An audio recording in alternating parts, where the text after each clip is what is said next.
Assalamualaikum warahmatullahi wabarakatuh. Selamat sore dan salam sejahtera buat kita semua. Baiklah, sore ini saya akan membawakan materi terkait dengan peran BPUPKI dan PPKI di dalam proses lahirnya Pancasila. BPUPKI merupakan sebuah badan yang dibentuk oleh pemerintah Jepang pada tanggal 1 Maret 1945, bertepatan dengan ulang tahun Kaisar Hirohito. BPUPKI diresmikan pada tanggal 29 April 1945 dan diketuai oleh Dr. Rajiman Weddiodiningrat. BPUPKI memiliki arti sebagai Badan Penyelidik Usaha-Usaha Persiapan Kemerdekaan Indonesia. Di dalam bahasa Jepang, BPUPKI disebut juga dengan Dokuritsu Jumbi Chosakai. Peran BPUPKI adalah merumuskan dasar negara, Undang-Undang Dasar 1945, dan pembukaannya. Peran BPUPKI tersebut tertuang di dalam hasil sidang BPUPKI yang dilakukan 2 kali sidang. Sidang pertama BPUPKI dilaksanakan pada tanggal 29 Mei sampai dengan 1 Juni 1945 yang menghasilkan rumusan dasar negara bangsa Indonesia. Hasil sidang tersebut dikemukakan oleh 3 tokoh Indonesia, yaitu Mr. Muhammad Yamin, Dr. Supomo, dan Insinyur Soekarno. Sidang kedua BPUPKI dilaksanakan pada tanggal 10 sampai dengan 14 Juli 1945 dengan hasil sidang kedua tersebut adalah menghasilkan rumusan Undang-Undang Dasar dan pembukaannya. BPUPKI menjadi PPKI. Pada tanggal 7 Agustus 1945, Badan Penyelidik Usaha Persiapan Kemerdekaan Indonesia atau disingkat dengan BPUPKI diganti menjadi Panitia Persiapan Kemerdekaan Indonesia atau disingkat dengan PPKI. PPKI dalam bahasa Jepang dinamakan juga dengan Dokuritsu Jumbi Inkai. PPKI melakukan 3 kali sidang.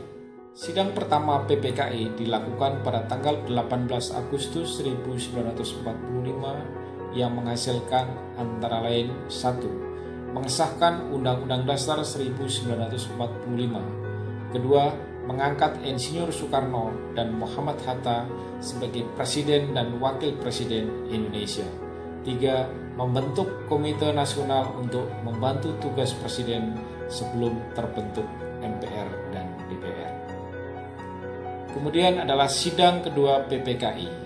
Sidang kedua dilakukan pada tanggal 19 Agustus 1945 yang menghasilkan antara lain membentuk pemerintah daerah yang terdiri dari 8 provinsi yang dipimpin oleh seorang gubernur, membentuk Komisi Nasional Daerah, dan membentuk 12 kementerian dan 4 menteri negara, dan berikutnya adalah membentuk TRI. Kabinet yang dibentuk pada saat sidang PPKI adalah Kabinet Presidensial. 12 kementerian yang dibentuk tersebut adalah sebagai berikut. 1. Menteri Luar Negeri oleh Mr. Ahmad Subarjo. Kedua, Menteri Dalam Negeri dijabat oleh RAA Wiranata Kusuma V. Ketiga, Menteri Keamanan Rakyat dijabat oleh Supriyadi. Keempat, Menteri Kehakiman oleh Mr. Supomo. Kelima, Menteri Penerangan oleh Amir Syarifuddin. Keenam, Menteri Keuangan oleh Dr. Samsi Sastrawi Dagda. Ketujuh, Menteri Kemakmuran Insinyur Surahman Cokro Atisuryo. Kedelapan, Menteri Perhubungan oleh Abikusno Cokro Suyoso. Kesembilan, Menteri Pekerjaan Umum juga dijabat oleh Abikusno Cokro Suyoso.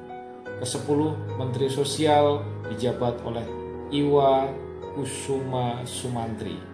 Ke-11 Menteri Pengajaran dijabat oleh Ki Hajar Dewantara, dan 12 Menteri Kesehatan dijabat oleh Dr. Buntaran Marto Atmojo. Selanjutnya, 4 menteri negara yang dipilih adalah sebagai berikut. Pertama adalah Muhammad Amir, kedua Wahid Hasyim, ketiga Mr. Sartono, keempat Otto Iskandar Dinata. Sedangkan pemerintahan daerah yang dibentuk saat itu adalah Provinsi Sumatera, Provinsi Jawa Barat, Provinsi Jawa Tengah, Provinsi Jawa Timur, Provinsi Sunda Kecil, Provinsi Maluku, Provinsi Sulawesi, dan Provinsi Borneo. Berikutnya adalah sidang ketiga PPKI. Sidang ketiga PPKI dilakukan pada tanggal 22 Agustus 1945 yang menghasilkan pertama adalah menetapkan pembentukan Komite Nasional Indonesia Pusat atau KNIP adalah badan yang berfungsi sebagai Dewan Perwakilan Rakyat atau DPR sebelum diselenggarakannya pemilu. KNIP diketuai oleh Mr. Kasman Singotimejo. Tugas pertama KNIP adalah membantu tugas kepresidenan, namun kemudian diperluas tidak hanya sebagai penasihat presiden, tetapi juga mempunyai kewenangan legislatif. Kedua adalah membentuk Badan Keamanan Rakyat atau BKR. BKR dibentuk sebagai penolong korban perang atau BPKP. Kemudian menjaga keamanan umum bagi masing-masing daerah, dan dengan dibentuknya BKR maka peta Laskar Rakyat dan Heiho resmi dibubarkan.